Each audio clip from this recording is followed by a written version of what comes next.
অভ্যুত্থানের পক্ষের শক্তিরা যারা কাঁধে কাঁধ মিলিয়ে পাশে পাশ মিলিয়ে স্নাইপারের গুলের মুখে একসাথে শাহাদাত বরণ করেছে, সেই একই রক্তের রঙিন হওয়া মানুষগুলো আজকে ভিন্ন ভিন্ন বক্তব্য দিয়ে একজন আরেকজনকে শত্রুপক্ষ তৈরি করছে।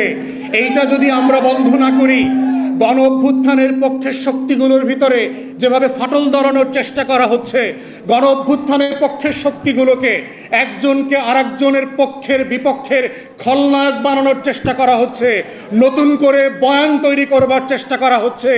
দিল্লির গোলামরাই তৈরি করছে ও আসলে দিল্লির গোলাম। তাই আমাদেরকে সাবধান হতে হবে।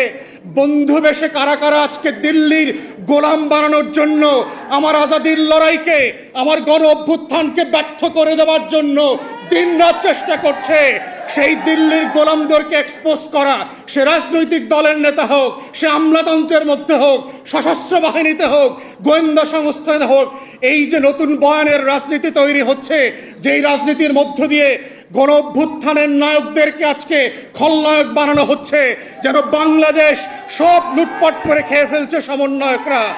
এই যে নতুন বয়ান, এই শত্রু তৈরির বয়ান হচ্ছে বাংলাদেশকে আবার আজাদি বিক্রি করে দিয়ে দিল্লির হাতে তুলে দেওয়ার বয়ান।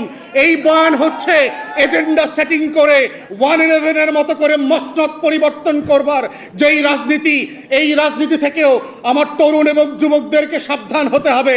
আমাদের কথায়, আমাদের আচরণে, আমাদের কর্মকাণ্ডের মধ্যে গণ অভ্যুত্থানের পক্ষের শক্তিদের মধ্যে কোনোভাবে যেন ফাটল তৈরি না হয়। আমরা সবাই রাজনৈতিক প্রতিপক্ষ, কিন্তু রাষ্ট্র সাপেক্ষে, দিল্লি সাপেক্ষে, আওয়ামী লীগ সাপেক্ষে আমরা সবাই গণ অভ্যুত্থানের কাতারের সহযোদ্ধা।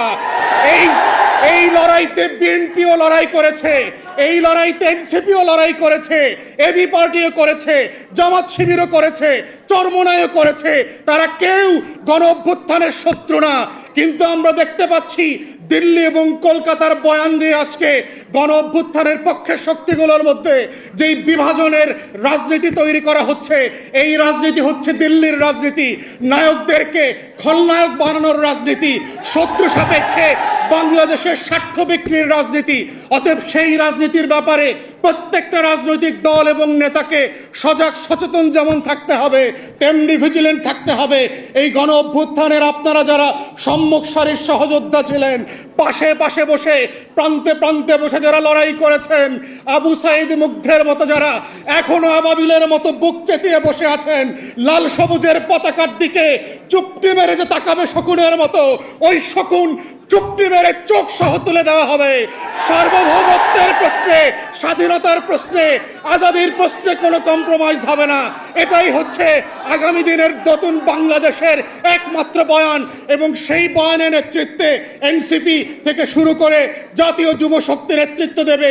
আমরা সে একসাথে কাঁধে কাঁধ মিলিয়ে বাংলাদেশ দুই গড়বার রাজনীতি করব, রাষ্ট্র বিনির্মাণ করব।